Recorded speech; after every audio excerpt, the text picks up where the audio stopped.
Әйел ерге ұсынып адаласын, ер әйелді бағым деп бағаласын. Отбасы мықты болса, отан мықты, аралап жүрген сөз ғой ел арасын. Әр ошақтың түтіні түзу шықса, бақытты байтақ отан бар алашым. Шалқар радиосының эфирінде өнегелі отбасы хабары.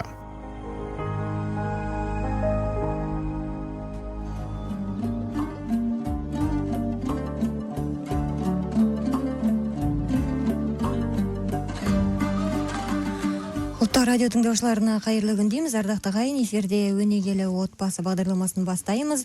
Дыбысты қадағалап әнмен әрлеп отырған әріптесіміз Нұрзат Рахатұлы, микрофон алдында Ақбота Қанайқызы. Ал студиямыздың бүгінгі қонағы филология ғылымдарының кандидаты, абайтанушы ғалым Омар Жәлел мырза. Ал бүгінгі тақырыбымыз жалпы осы Наурыз мерекесіне арналады, яғни ұлыстың ұлы мерекесі Наурыз деп аталады.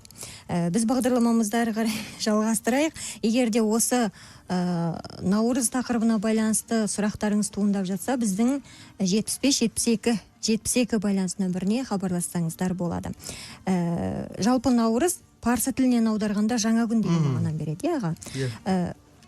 Наурыз қазаққа қалай қайтарылды? Содан бастайықшы.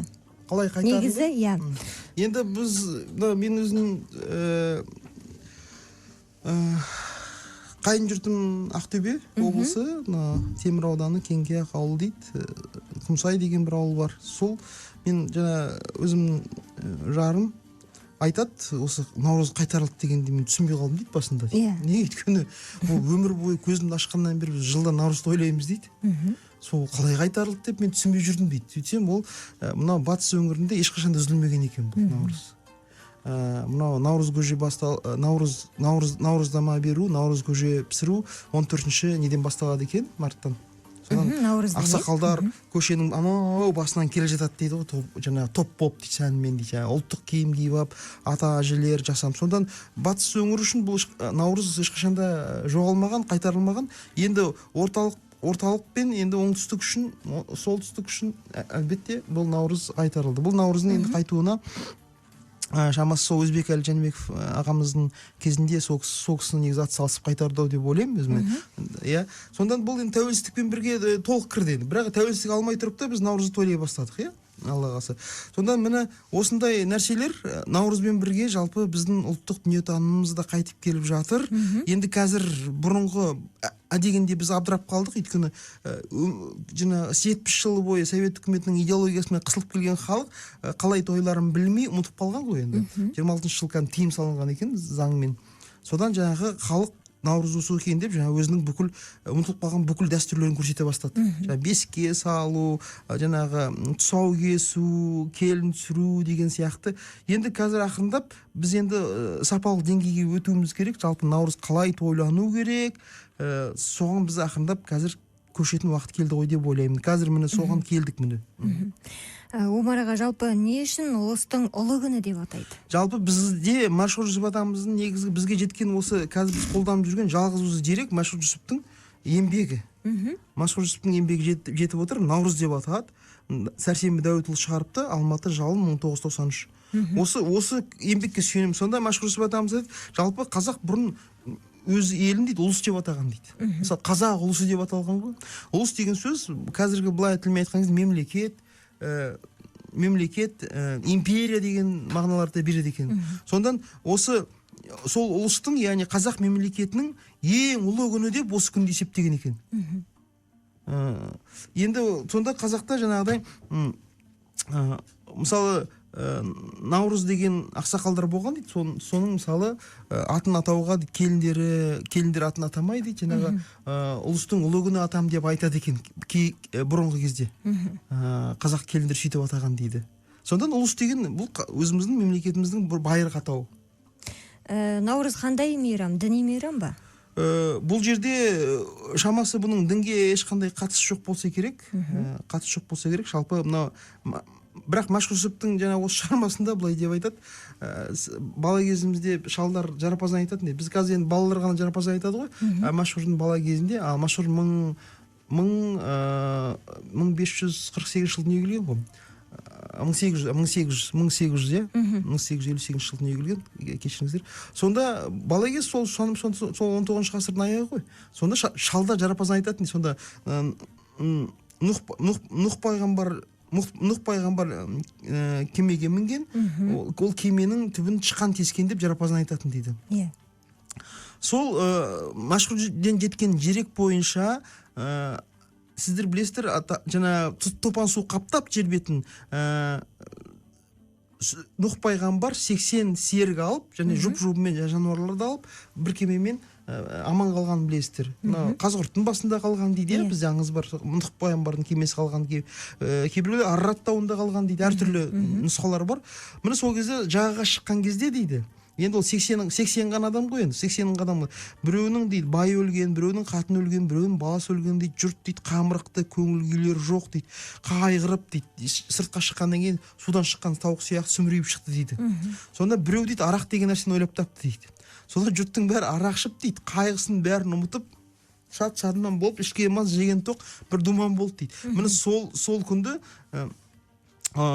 Наурыз күні ұлыстың ұлы күні деп атады дейді. Енді бұл таза діни әңгіме, діни идеологияның есіп тұр. Бірақ соған қарамастан осыған сүйеніп отырмыз, өйткені мәшһүр атамыздың жеткен осы дерек осы. Сонда Нұх пайғамбардың үлкен ұлы Сам дейді. Самнан екі бала туады дейді. Ғарап, ғажам дейді. Ғарабы қазіргі арабтар, ғажамы парсылар мен түріктер. Сонда араб жұрты дәл осы жаңағы той тойлаған күні ай жүйесі бойынша Мұхаррам айының 10-ына дәл келді дейді. Ал ғажам жұрты жұлдыз есебімен ұстап қалды дейді. Бұл жұлдыз есебімен дейді, бұл күннің дейді Хамал деген жұлдыздың бұрышына кірген кезі дейді. Хамал. Қазақтың жаңағы амал деп жүрген осы. 14 наурыз. Амал. Жұлдыз есебімен сол 14 амал бойынша сол 14-інде дәл келеді екен. Сол амал жаңағы күн осы неге кеп тоқтады дейді. Хамал жұлдызының бұрышына кеп кірді дейді дәл осы күні. Сонда біздің жаңағы қазіргі кездегі батыс өңіріндегі амал мерекесі деп жүргені көрісу мерекесі осы жұлдызға тікелей байланысты екен. Енді мәшһүр Жүсіп атамыз айтады, 1922 жылғы 22 мартта дейді, жорықшы Хамал дейді. Жорықшы Хамал келіп дейді, осы жорықшы Хамал келді дейді, яғни күн жорықшы Хамалға екеуі түйісті, және қоян таққан мінді деп жазады. Сонда негізінен қазақтар өзі 1931 жылы қайтыс болды, мәшһүр шамасы 1922 жыл 22 мартта деп есебін дәл беріп отыр. Ал енді неге 14 деген кезде шамасы сол ескі календар ауысқан ба, мүмкін содан да ойлаймын, өйткені оған енді болжам дәл емес, бірақ сіздер білесіздер, қазан біздің жаңағы басымызды даңғылған 70 жыл бойы қызыл идеологияның негізгі тетігі болған қазан революциясы 25 октябрьде болған. Бірақ біз оны 7 ноябрьде тойладық. Арасында неше күн бар? Нешесі мен нешесінің аралығында? 25 мен 7 ноябрьдің арасында. Ар жағында 5, 7, 12, 13 күн бар. Енді бізде мына жерде 14 мен 22-сінің арасында 6, 8 күн болып тұр. 8 күн болып тұр. Міне 8 күн айырмашылығы. 8 күн. Шамасы сол енді бір жағынан қарасаңыздар, қазақтағы бұрынғы наурызнама берген кезде 8 күн тойлайды екен.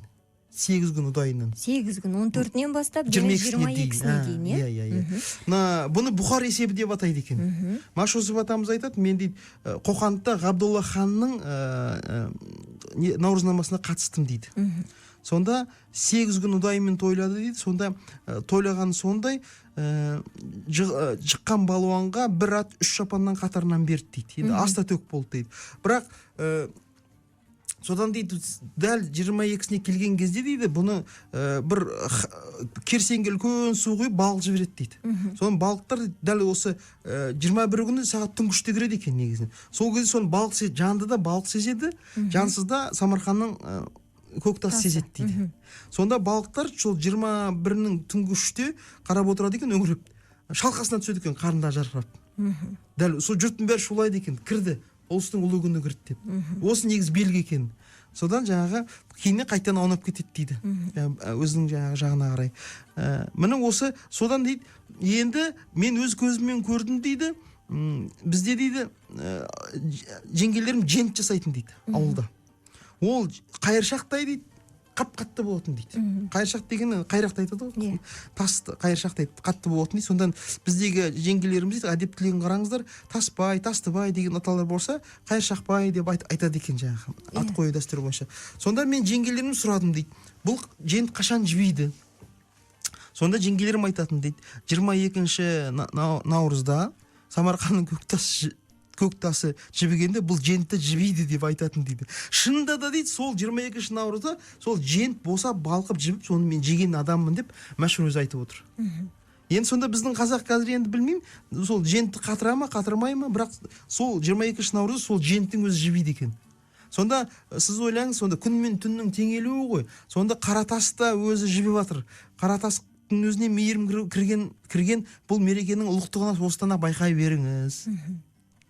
Түсінікті. Омар аға, енді астрономиялық есеп бойынша наурыздың осы 21-не 22-сіне қараған түні бүкіл аспан денелері өзінің алғашқы айналу нүктесіне келеді дейді. Және осыған байланысты әз деген түсінік бар. Әз наурыз деп айтамыз. Осы әз деген сөздің мағынасын ашып бересіз бе? Енді бұл әз Жәнібек дейді, көптеген атаулар бар. Енді бұл қасиетті деген мағынаны берсе керек, қасиетті наурыз, неге өйткені дүниенің жаңаруы басталады. Әз наурыз деп айтады, әз Жәнібек дейді. Енді өте сондай бір қадір қасиет тұтатын, мен дәл этимологиясын айта алмаймын. Ана жолы осы Жамбыл Артықбаев ағамыз осының этимологиясын беріп жатқан құлағым шалып қалды. Оны сол кісіден сұрап алуымыз керек негізінен. Осының сөздің дәл мағынасын. Ал енді бұл жерде мұндай бір мәселе. Наурыз ол қазақтың, Мәшһүр Жүсіп атамыз айтады, наурыз дейді, қазақтың өзіне тиесілі жалғыз мерекесі осы дейді. Өзіне тиесілі. Өйткені мысалы біздегі мерекелердің көбісі дінмен келген. Мысалы айт мерекелер, дін, басқадан мәуліт дейді. Ал шын мәнінде қазақ болғалы өзіне тиесілі жалғыз мерекесі осы ұлыстың төл мерекесі, дәстүрлі мерекесі. Сондықтан дейді, Мәшһүр айтады, өсем өнемін деген ел дейді, бүкіл күшін осы мерекеге салу керек дейді. Неге? Өйткені бұл жерде мына мерекеде қараңыз, сіз ойлаңыз өзі, Самарқанның көктасы жібіген кезде. Яғни сіз ойлаңыз, біздің мына экосистемада қандай өзгерістер, қандай құбылыстар болып жатқанын аңғара береді осыдан. Сонда осы күнді қазақ күтеді екен. Кәдімгі дейді, тосады екен кәдімгі. Наурыздық дайындалады. Және қуанады осыған. Жаңағы шат-шадыман бол, қуануының себебі осы. Сондықтан дейді, сол қуанып жылды қарсалады ғой енді. Соны қарсы алғаннан кейін дейді, қуанып қатты энергетика ғой, қуаныш. 8 күн бойы наурызнама береді екен қазақтың хандары, байлары бұрын. Сол кезде жылда осы қуанған жұртты қолтығына қысып дейді, осы жұртты жыл бойы тоқ қылуға, малын, басын өсіруге бұл жыл міндетті болып болады дейді. Көрдіңіз бе? Содан осы жылды тосып күтіп алған, осы наурызда берген батасы, дуалы ауыздардың қабыл болған, өскен ұрпақты, мал басы өскен ұрпақты қазақтар дуа тиген ұрпақ деп атайды екен. Міне негізгі қазіргі кездегі мынау қазақтағы бір сөз бар ғой, жауынменен жерге кіріп, батамен ерге кірер дейді ғой, батамен ерге кірер. Нағыз батаның қабыл болатын күні осы екен. Бұл сакралды негізі, өте қасиетті сакралды мейрам. Бұл жаңағы бүкіл жаратылыспен байланысы бар мейрам. Сондықтан қазақтар осыны білген. Сондықтан қазақтар нағыз жаңа қазіргі айып отқан кезде экономикалық санасы өте дамыған халық болғандықтан да өзінің дұғасының қабыл болатын, яғни мынау өсіп өнудің, мал басы өсіп өнудің керемет тәсілін дәл білген ғой, және оны шатаспаған. Біз қазіргі кезде бәріміз бай болғымыз келеді ғой. Шын мәнінде Майыл Қожа айтады ғой, ептеп адам бай болмас, маңдайға Құдай бермесе дейді. Сол бұл бай болдың, өсіп өнудің керемет бір ғасырлар бойы дәлелденген жалғыз жол осы да. Біз оны ұмытып кеттік қазір. Сонда мына осы Мәшһүрдің осы еңбектерінде осы оқиғаларды тәпіштеп жазған. Енді Омар аға, наурыз мерекесі жалпы мемлекеттік деңгейде қалай тойлануы керек? Атап өтілуі керек? Енді мынау Мәшһүр Жүсіп атамыз айтады ғой, ескіні айтпай жаңа сөз ойға оралмайды дейді. Ескі жаңаның қазығы дейді. Бұны қалай тойлау керек деген кезде негізінен кез келген мемлекет. Ал мемлекет ол адамдардан тұрады. Мемлекеттің негізін қалайтындар, оның экономикалық ұстынын ұстап отыратындар ол ірі корпорациялар, бизнесмендер, жеке кәсіпкерлер. Міне осы кісілер ойлану керек. Егер осы кісілер, біздің қазіргі кезде кәсіпкерлердің бар білетіні, оған да Құдайға шүкір, әйтеуір айт кезінде құрбандық шалады ғой. Ал шын мәнінде тікелей адамның кәсібі өссін десе, және адамдардың мал басы, яғни балалары өссін десе, және балалары жай ғана емес, жаңағыдай зерек, талантты, дуа тиген ұрпақ болып өссін десе, осы күнді құр жібермеу керек. Бұл кәдімгі, мен айтар едім, бұл стратегиялық маңызы бар мереке, түсінген адамға. Сондықтан менің ойымша, мен енді бұны айтқаныма біраз жыл болды. Бірінші, біздің елбасы беру керек Наурызнаманы. Өйткені оған үлгі де бар, прецедент те бар. Неге мысалы елбасының шыршасы бар, Иса пайғамбардың туған күнін тойлаймыз. Жаңа жылда солай. Ол негізі діни мереке, шынына келгенде. Иса пайғамбар Рождество дейді орыстар. Президенттің шыршасы бар. Президент бергеннен кейін енді әкім қаралардың бәрі береді. Президентке қарап отыр бар. Сонда президент, біздің елбасы Нұрсұлтан Әбішұлы осы өзінің елінің, өзінің әулетінің, бүкіл жұрағатының өскенін қаласа, жалпы қазақ халқының өскенін қаласа, өзі бас болып, осы күні Наурызнама беру керек. Наурызнама 8 күнге созылу керек. Ежелгі дәстүр бойынша. Содан әбден осы әбден елбасының осы Наурызнамасына берген жаңағы әбден риза болған халық ең соңғы күні дуалы ауыз ақсақалдардан бата тілеп, енді ол кезде Мәшһүр Жүсіп атамыз айтады, ол кезде бір кітап болатын дейді, салдама деп, Наурыздың мәнін түсіндіреді. Оны қожалар оқитын, аузы дуалы ақсақалдар бата беретін, жұрт жылап дейді. Қараңыздар, қандай күйге түседі, яғни экстатикалық күйге түседі. Анау бүкіл энергетиканы қарамайсыз ба? Жұрт жылап әумин деп отырады дейді. Сол жаңағы аузы дуалы ақсақал бата берген кезде, жұрт әумин деген кезде ол тілектер қабыл болады екен жұрттың. Сондан біздің мемлекетіміз өссін десек, біз осы дәстүрімізді жалғастыруымыз керек. Біз өзіміздің қотанымызға оралуымыз керек. Уақыт болды. Бұл ғасырлар бойы дәлелденген қазақтың мал басын өсірген керемет бір, тағы да қайталап айтамын, өте мемлекеттік мейрам болу керек бұл. Әйтпесе мысалы сіз қараңыз, жаңа жыл келе жатқан кезде бүкіл мемлекет жаңағыдай дайындала бастайды. Бір ай бұрын, 1,5 ай бойына шырша қойып, мысалы кәдімгідей. Ал енді Наурыз келген кезде әйтеуір сол күні ғана әйтеуір бір тірліктің нышаны білінеді. Сондан бұны жай ғана бір қатардағы мейрам деп қарамау керек. Өйткені Мәшһүр Жүсіп атамыз айтады, бұл қазақ бұны ұлыстың ұлы күні деген, яғни мемлекеттің ұлы күні бұл. Ең ұлы күні. Бұдан артық мейрам жоқ қазаққа негізінен. Сондан бұның енді мысалы былай, Мәшһүр Жүсіптің жаңа еңбегінде айттық қой. Сонда Мәшһүр Жүсіптің айтады, осы үш едіге бар дейді өзі. Ер едіге, әз едіге, би едіге дейді. Сол би едіге, мынау шоң торайғырдың әкелері, осы неге ол кезде осы сүйіндіктің ішінде, осы арғын 5 мейрамсында сүйіндік деген ру бар. Сол сүйіндіктен өзі тарайды. Малғозы, жанғозы, бұл кісі жанғозыға жатады екен. Сонда кедей екен сол кезде, негізі жанғозы. Сол қасына 100 адам алып дейді. Мынау Қызылтаудағы Сәті Мырзаның ауылына барды дейді. Наурызнама берем деп. Қасында 100 адам бар, сіз ойлаңыз. Барса, Сәті Мырза неге аңға шығып кетті дейді. Үйінде 5 берекенің біріне қосылған баяу деген бәйбішесі бар екен дейді. Сіз ойлаңыз. Қандай қасиеттеп отыр, киелі элементтерді қосып отыр. Негізі бәйбіше деген негізі құттың берекесі қазақтың ұғымында. Қазіргі мысалы елдерге бәйбіше десең зәрушат, жоқ, біз бәйбіше емеспін деп. Сонда біз неден бас тартып отырмыз, Ол байдың әйелі ғана негізі бәйбіше болады. Байдың бүкіл мына құт берекесін негізі ұқсататын бәйбіше. Сондан осылардың бәрін біз орнына қоюымыз керек, уақыт келді. Содан баяу айтты дейді, қараңыз. Мынау қазақтың әйелінің бір статусын айтайын, ері жоқ болса да, ерін жоқтатпайды екен. Мынау Шал ақын айтады ғой, ер егіз, еңбекті жалғыз деген ерінің бар жоғын білгізбейді дейді. Сонда айтты дейді, мырзам аңға кетсе де ас асты дәулетті алып кеткен жоқ.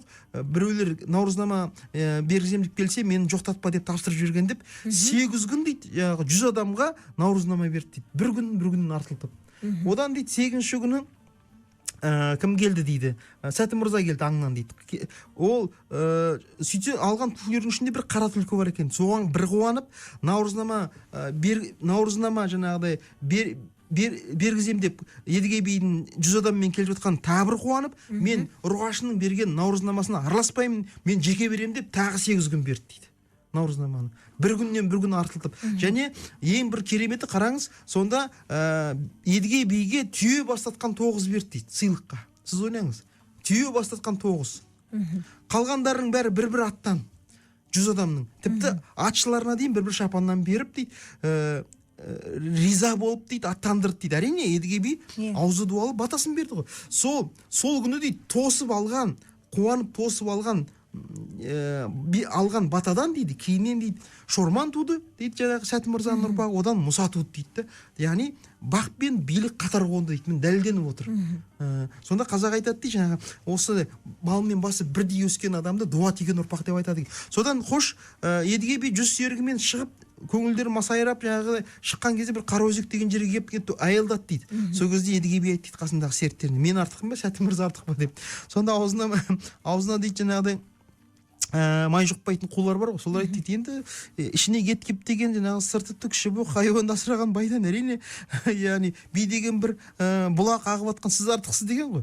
Сонда Едіге би долданып дейді, жарылып кете жатады дейді. Өңшең аузынан ішіп, артынан тосып алғаннан басқа ештеңе білмейтін ақымақтар деп айтты дейді. Сендер іштік, қырдық, кенелдік деп, жаңағыдай қарақолжаға баттық деп келесіңдер ғой, а мен қорланып келе жатырмын деп айтты дейді.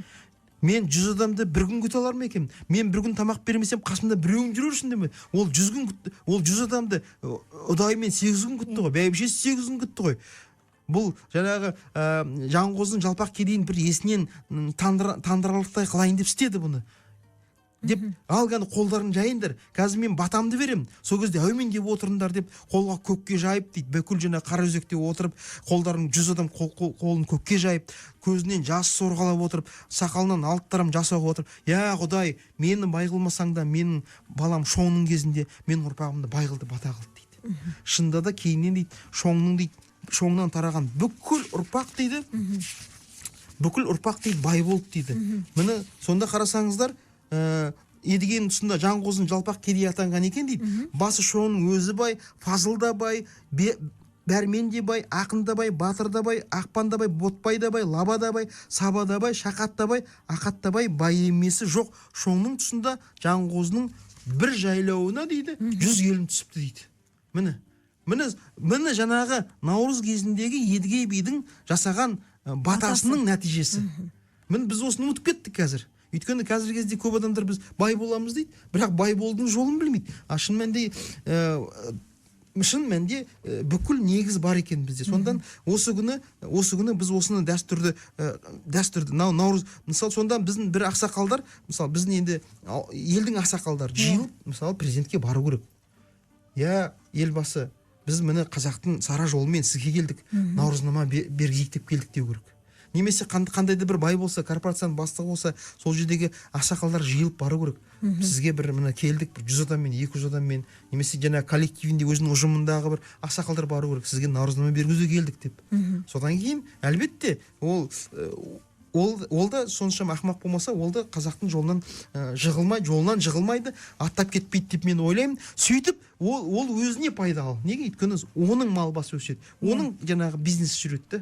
Міне осы мәселені өте ескеруіміз керек. Екінші бір айтатын нәрсе, бұл Наурыз байланысты, демократияға байланысты. Демократиялық мейрам екен. Бұл күн қандай дегенде, енді өзіңіз қалаңыз. Көктастың өзі жібіп атқаннан кейін адамдардың барлығы жібейді. Сонда бұл қандай күн дегенде құл сырықтан дейді. Құл құрықтан, күң сырықтан құтылған күн дейді. Сонда бұл күні дейді, енді бұл наурызнамада жоқ, Машқұрдың, бірақ бұрын оққан. Сонда сол наурыздың құрметіне хандар тағын құлдарға түсіп береді екен. Сіз ойлаңыз. Неге? Өйткені мына күннің құрметіне, ұлыстың ұлы күннің құрметіне бір күнге тағын түсіп құлдар басқарады екен. Сіз ойлаңыз, сонда бұл күннің өзіңіз ойлаңыз, қандай мәртебесін осыдан байқай беріңіз. Содан енді екінші бір мәселе, Наурызнамаға адамдар өте жақсы дайындалады. Оның жаңағы бүкіл үйдің ішін бәрін қағып соғып, дүние жанарып жатқаннан кейін адамда жаңағы, және ең бастысы мал мүлік, дүние мүлікпен бірге ең бастысы адамдардың ішкі жан дүниесі жаңару керек. Бұл маңызды. Сонда бұл жерде Наурызда мына көрісудің негізгі мәні осы да, іште өкпе, реніш қалмау керек. Жаңа жылға ештеңе өтпеу керек. Адамда тазарып, саф, тап-таза анадан туғандай болып, бүкіл өкпе, ренішін бәрі ұмытылып, адамдар тостасып, қауымдасып, жаңа жылға жаңа сапада өту керек. Сондықтан қазіргі кездегі мына ұжымдық, яғни ұжымдық корпоративтік сананы қалыптастырудың бұл таптырмас тәсілі да. Сол күні Наурызнама берсе, бүкіл ұжым жиылып, бір-біріне көрісіп, бастығы жаңағы ренжітсе, немесе бір-бірін ренжітсе, татуласып, мынау болашақ жаңа жылға жаңа күш жинап, жаңа рухани күш-қуат жинайтын керемет бір мереке деп өзім ойлаймын. Арнамызға енді ғана қосылған барша тыңдаушыларға біз қайырлы күн дейміз. Эфирде өнегелі отбасы бағдарламасы әрі қарай жалғастырайық. Студиямыздың қонағы филология ғылымдарының кандидаты, абайтанушы ғалым Омар Жәлел мырза. Микрофон алдында Ақбота Қанайқызы, дыбысты қадағалап әнмен әлеп отырған әріптесім Нұрзат Рахатұлы. Бүгінгі тақырып ұлыстың ұлы мерекесі Наурыз деп аталады. Ардақты ағайын, Наурызға байланысты Омар ағамызға қояр сауалдарыңыз болса, біздің 75-72 байланыс нөміріне хабарлассаңыздар әбден болады. Біз жаңа ғана Наурызды тойлау жайында айттық, иә? Жалпы Наурыз әр елде, енді бұл халықаралық мереке десек те болады, иә? Бірнеше елде тойланады. Әр елде әр түрлі, тіпті біздің Қазақстанның өзінде әр өңірде әр қалай тойланады, атап өтіледі. Менің ойымша бұл мерекені тойлаудың арнайы бір бағдарламасын жасау керек шығар. Әлбетте. Негізінен бір мемлекеттік, бұл енді ұлыстың ұлы күні деп атайтып тұр ғой. Осыған табан тіресек егер, бұл мемлекет бағдарлама жасау керек. Жалпы ғалымдарды шақырып, осы Наурыздың негіз мән-мағынасын конференциялар ұйымдастырып, негізінен өйткені шын мәнінде қазіргі кезде енді әр адам мені білгенін істейді ғой енді. Өйткені көп жерде ұтылып қалды, кейбір жерлерде мысалы әлі күнге жалғасып келе жатыр.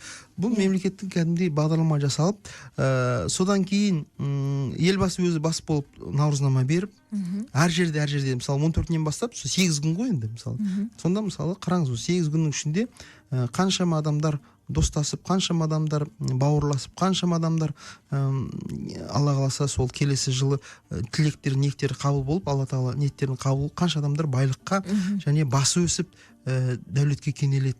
Сондан осы нәрсені құр жібермей, мемлекеттің бір бағдарлама жасалу керек.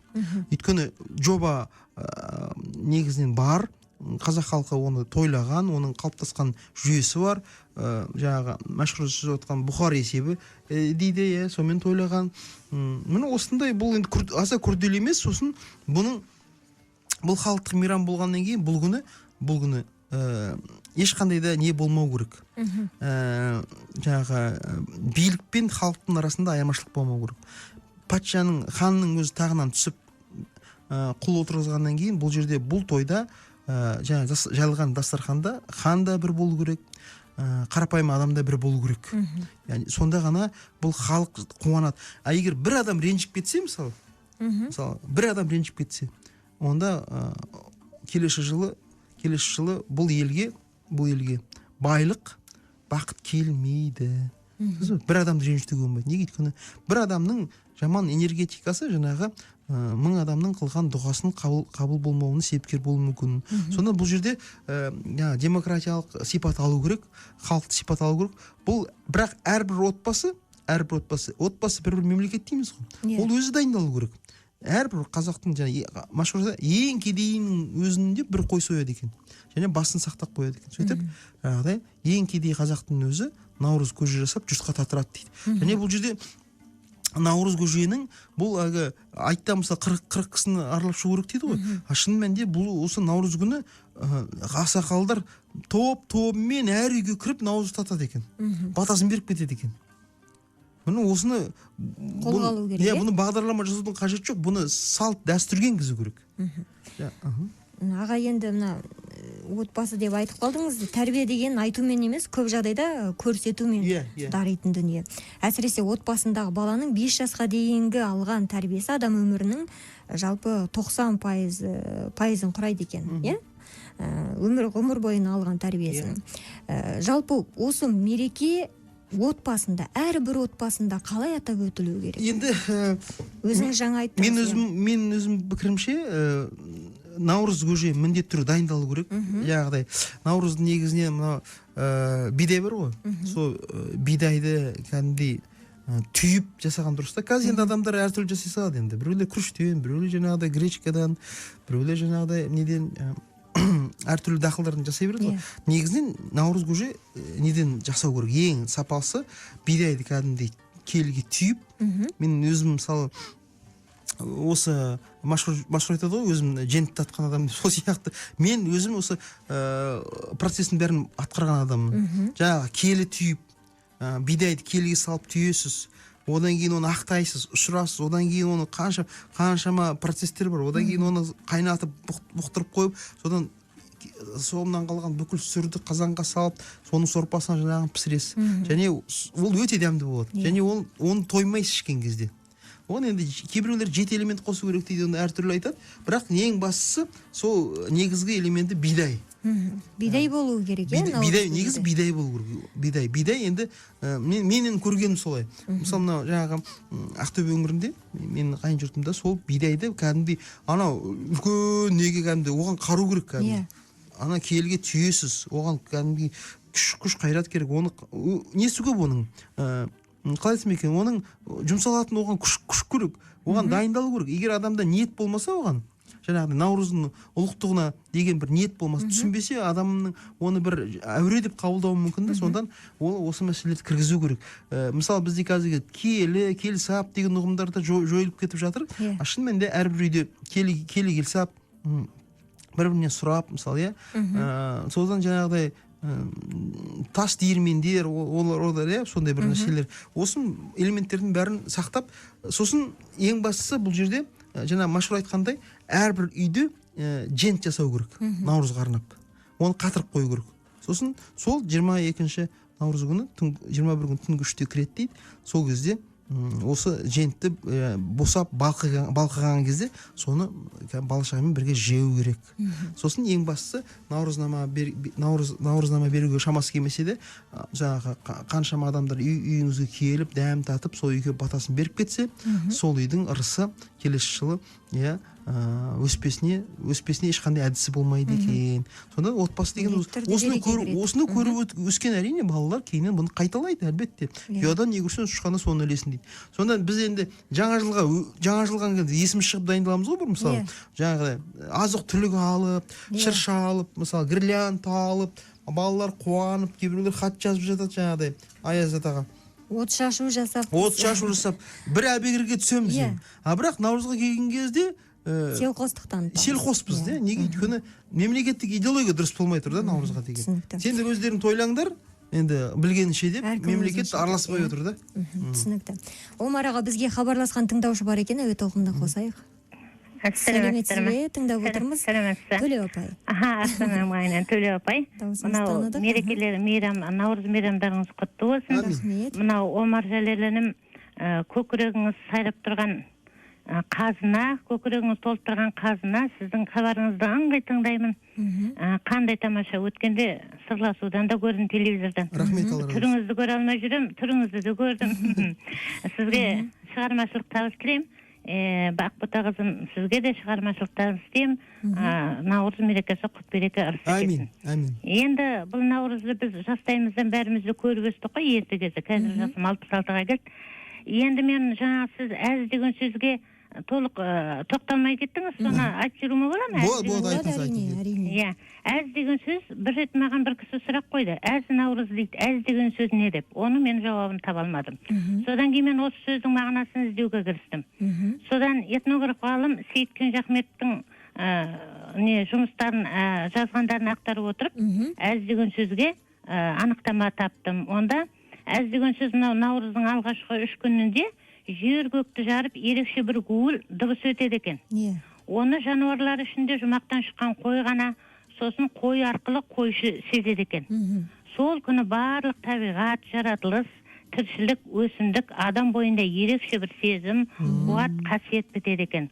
Ол күндері наурыздың алғашқы 3 күнінде тырнақ алуға, шаш олуға болмайды екен қазақтың осы несі бойынша. Сонда әз деген сөз енді бір-ақ сөзбен айтқанда тобақтай сөздің 96 сөздің тобықтай түйіні бар деп қасиеттігінге келіп тіреліп тұр ғой. Бәрекелді. Сол. Бәрекелді, рахмет апай. Алла разы болсын. Иә, сізге көп рахмет хабарласқаныңызға ардақтағы ағайын. Бүгінгі тақырыбымыз осы ұлыстың ұлы мерекесі Наурыз деп аталады. Егер де осы тақырыпқа байланысты алып қосарларыңыз болса, сұрақтарыңыз болса, Омар ағамызға хабарласыңыздар дейміз. Рахмет, Алла разы болсын. Енді қараңыздар, мен осы тарих факультетінде оқып жүрген кезде, осы арнайы осы Наурыз туралы біраз ізденген кезде мындай нәрсе бар екен. Жалпы 21 күн түнкіште кіреді екен. Соны жастар ұйықтамай күтеді екен. Соны бір үйге жиналып, қараңыз. Содан дейді, мынау кімдерге, жігіттер қыздарға селт еткізер дейді. Сыйлық ұсынады екен. Ол енді жазыпты, сонда бұрынғы қазақтың еркісімен айна, тарақ сол кездегі селт еткізер. Ал мынау жігіттерге қыздар дәмді тамақтар пісіреді екен. Сөйтіп думандатып, түнгішкен ұйықтамай, түнгіште қарсы алады екен. Мынау ұлыстың ұлы күні. Сол кезде бір өгіз дейді, өгіз.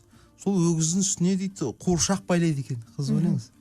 Қуыршақ байлап, оған қоңырау байлап, ол жаңағы өгіздің жаңағыдай мойнына жаңағыдай неше тәттілерді байлап жүреді дейді. Содан дейді өгіз дейді жаңағыдай үстінде қуыршағы бар, сіз ойлаңыз. Жаңағы шылдырмағы бар, бүкіл ауылды оятады екен. Жаңағы өгізіміз. Содан асақалдар жиылып бата қылып дейді. Содан дейді таң ата бата қылып, кейіннен сол жаңағы өгізді сойып, соны тай қазанға салып, сіз ойлаңыз, үлкен тай қазанға салып, содан жаңағы наурыз көже жасап, бүкіл ел содан астатып, содан жаңағы бұлақ көрсең көзін ашты, бұлақтардың көзін ашып, енді оңтүстік жаңағы сүт құйып дейді жаңағы, ақ құйып жаңағы бұлақтың көзінен. Сондай бір керемет оқып едім, ритуалдар жасайды деп. Енді бізде қазір кезде жаңа жылда жаңағы Иса пайғамбардың туған күнінде ұйықтамаймыз ғой, мысалы, күтіп жаңағы 12-сінде жаңағыдай 12-ні өтіп. Бокал соғыстырып дегенде. Енді әрине жақсы үрдіс негізі. Сонда мен өзім ойлаймын, сол 21 күні осыны шын мәнінде қазір енді бұның бәрін біз теориялық тұрғыдан айтып отырмыз ғой. Шын енді біз енді осыны аузымызбен айтып отырмыз, миымыз сеніп отыр, бірақ жүрегіміз әлі сенбей жатыр. Сондан идеологиялық жұмыстар жүргізілу керек осы Наурыз туралы. Сол кезде шын мәнінде біз, жаңа сіз де сұрап отырсыз ғой, шын мен Самарқанның көктасы ере ме екен деп. Қазақ өзі халық айтса қалып айтпайды дейді. Халық сенген. Яғни солай болған. Өйткені машһүр айтып отыр ғой, бұл Наурыздың келгенде жанды да балық сезеді, жансыз да Самарқанның көктасы сезеді дейді. Соның өзі ерген кезде әрине біздің де жаңағыдай қатайып, томсырайып, өкпе-реніш арқалап жүруіміз жараспайды деген бір ой туады. Соған байланысты шыққан екен, мына Самарқанның көктасы жібігенде жаңа өкпе-реніші бар адамға айтады екен, әлбетте. Сен неге жібімейсің деген сияқты. Сосын бір қызығы, осыны мен тағы да сол Наурызға байланысты оқығаным, бұл еркек пен әйел күреседі екен осы Наурыз мейрамында. Сонда еркек жығылып қалу керек екен. Неге? Өйткені әйел адам ол Умай-ана ғой. Умай-ананың ізбасары. Сол Умай-ана бұл байлықтың перзентінің құдайы екен ғой. Сонда егер еркек жығылса, кәдімгі күрескен кезде, ол жыл ырысты болады деп есептейді екен. Және ең қызығы, сол Наурыз келген кезде бүкіл қуыс ыдыстардың барлығы толтырылады екен. Ақпен толтырылады, Дақылдармен, бидаймен, күрішпен, бос болмау керек. Сосын, яғни кәдімгі халық бұны тосқан, сөз бе? Біз қазір кезде біз Наурызды тоспаймыз ғой. Бұл өзгелік болады да біз үшін қазір. Тосу керек, дайындалу керек осылай. Сосын мысалы жаңағыдай біз кезінде студент кезімізде осы 91 жылы біз тойладық. сонда біз осының бәрін жасадық.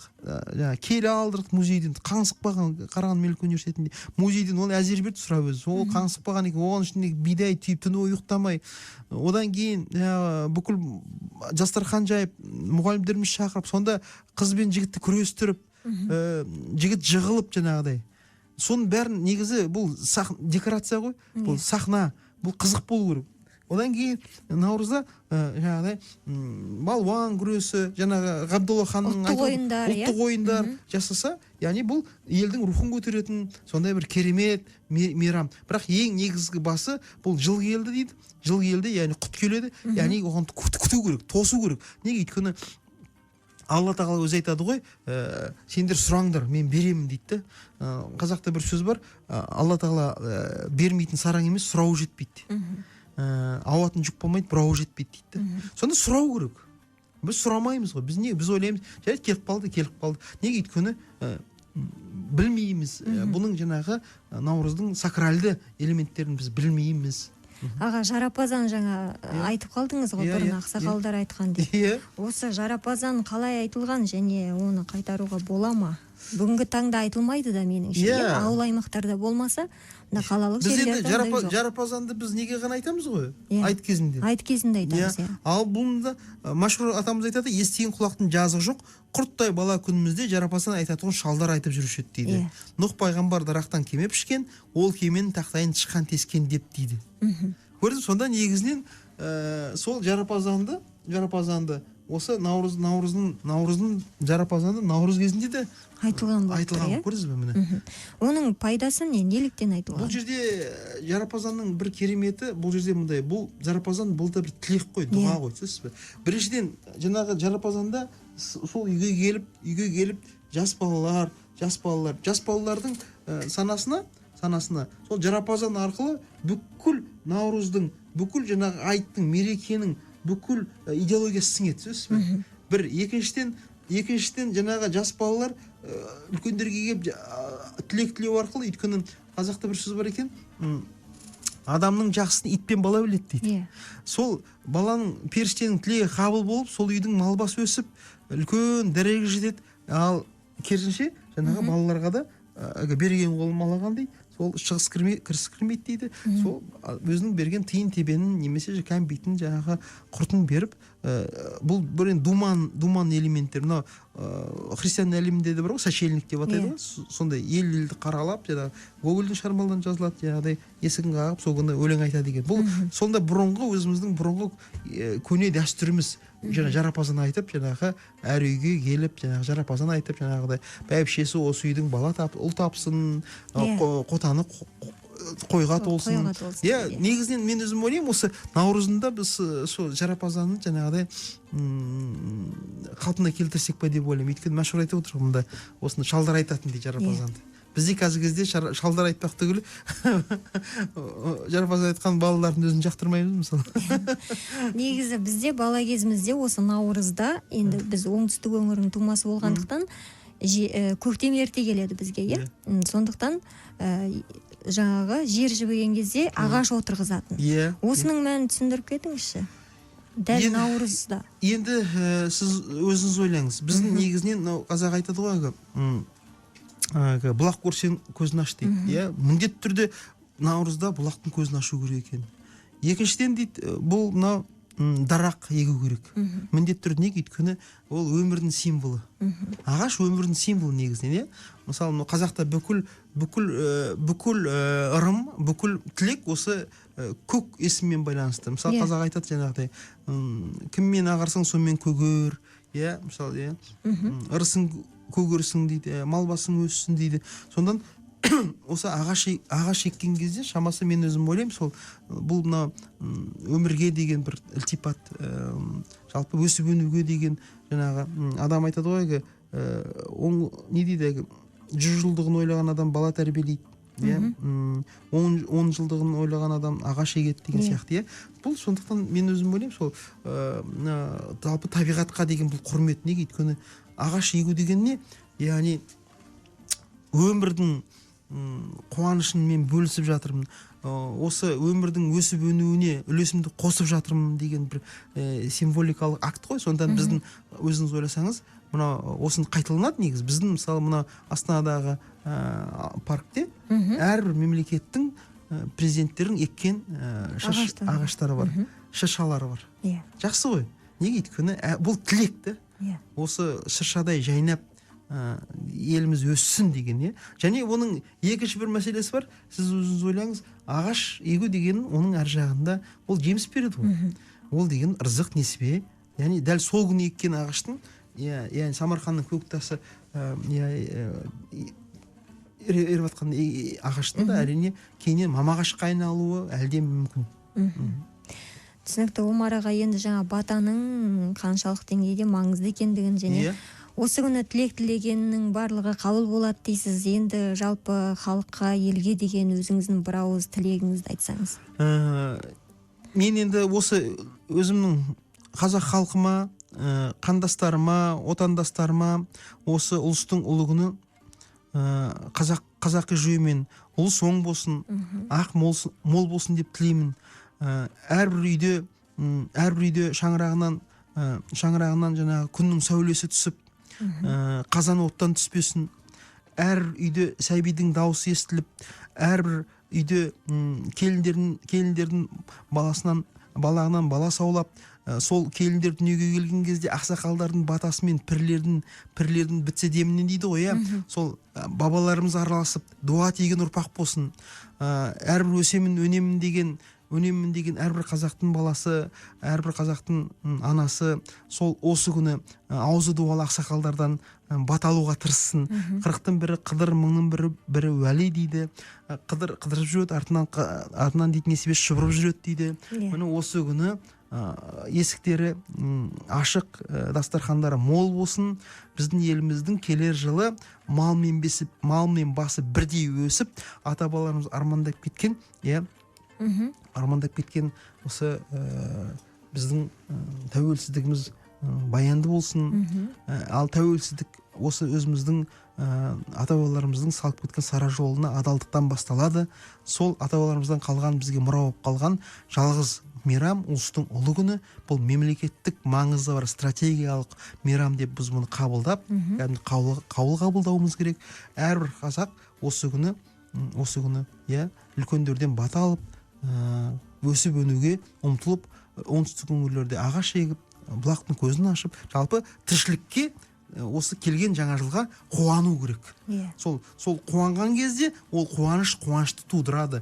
Ол қуаныш міндетті түрде сіздің энергияңыз, сіздің батаңыз, дұғаңыз ол жай кетпейді. Неге? Өйткені кез келген нәрсе ол жайдан жай кетпейді. Ол өзіңе қайтып оралады. Сондан Алла тағала сіздерге осы жылы ырыс береке берсін, мал бастарыңыз бірге өсіп, әрбір отбасында ақ мол болсын, ең бастысы береке бірлік болсын. Ағайын туысқандар бастарын қосып, өкпелесіп қалғанда адамдар болса, қазақ айтады, қазақтың емі сөз, өкпесі бөз дейді. Осының бәрін ұмытып, құшақтасып көрісіп, жаңа жылға жаңа күнмен бірге жаңарып, анадан туғандай болып, тап-таза пәк күйімізде аяғымызды аттайық. Алла разы болсын тыңдағандарыңызға. Әрбір үйде Шалқар радиосы қосылып болсын. Рахмет сізге. Омар аға, және бір айта кететін жайт, сүйінші хабарыңыз бар, кітабыңыз шықты ма? Мына біз Харекет кітабы қайта басылып шықты. Сондан Харекетті алам деген кісілер болса хабарлассын. Осы мен телефон бар. Телефоны бар редакцияда. Редакцияда бар, міндетті түрде береміз. Редакция хабарлассын. Содан біз осы кітапты алуға болады. Және әлеуметтік желілерден алуға болады. Ардақты ағайын, күн мен түннің теңеліп, Самарқанның көк тасы еріп, табиғаттың ерекше бір түрге бөленіп, ақ түйенің қарны жарылған күн наурыз жылдың басы дедік. Көктемнің, бірліктің, жалпы ізгіліктің, бақыттың мерекесі баршамызға құтты болсын, ол оң болсын, ақ мол болсын, отанымызға береке, халқымызға игілік, мемлекетімізге молшылық тілейміз, және әрбір шаңыраққа бақыт пен шаттық тілейміз. Ардақты ағайын, Сіздер өнегелі отбасы бағдарламасын тыңдадыңыздар. Студияның қонағы филология ғылымдарының кандидаты, абайтанушы ғалым Омар Жәйлел болатын. Ал микрофон алдында Ақбота Қанайқызы, дыбысты қадағалап ән әрлеген әріптесім Нұрзат Рахатұлы, және Жалқар ұлттық арнасы шаңырақта қосылу болсын дейміз. Мереке құтты болсын.